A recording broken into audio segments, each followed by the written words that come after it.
President Bongbong Marcos denied reports that Pastor Apollo Quiboloy voluntarily surrendered to authorities on Sunday. Government officials also refuted claims that the fugitive pastor was captured outside the Kingdom of Jesus Christ compound. Here's the report. Hindi siya lilitaw kung hindi namin hinabol ng husto. Ang nangyari, napilitan siyang lumabas dahil malapit na ang pulis sa kanya.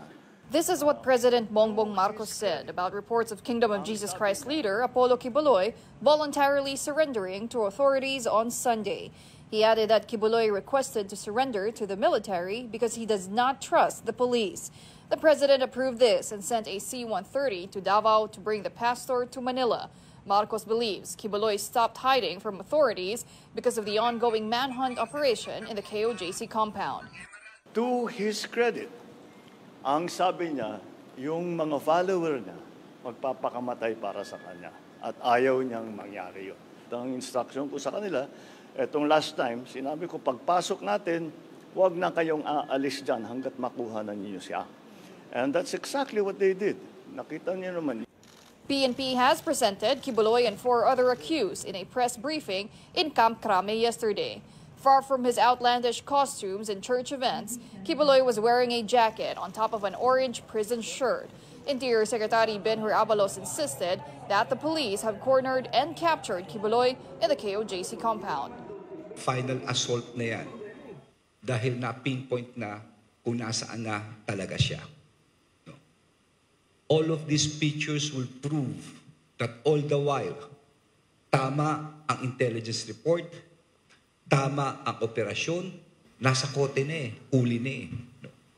I mean, for me, it makes no difference kung sumuko ka man. No?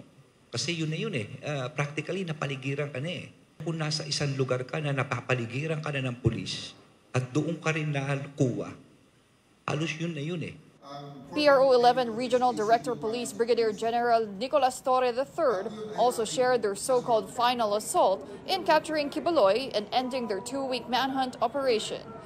Doon talaga sa Bible School. Okay? Sa Bible School. Ang formal name noon is ACQ College of Ministry. At yun ay aming nasurround na for the past how many days. I see it as a standoff. Kasi alam na namin kung nasan siya Alam na rin na nandiyan kami. So, naglulukuhan na lang tayo dyan sa mga searchers na yan. Pinaligiran namin at siniguro namin kung na makalabas.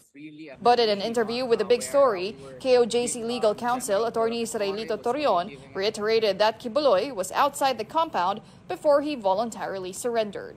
Are you saying that Quiboloy was outside the compound all along, yes, all this time? Yes, Where was he? Because there's that portion in the southernmost portion where it may be easy to sleep in, right. And of course the police they love to sleep, so maybe that became the opportunity for that hurts. the ISAF to what's it called this? So was he really in North inside the Cotabato? compound.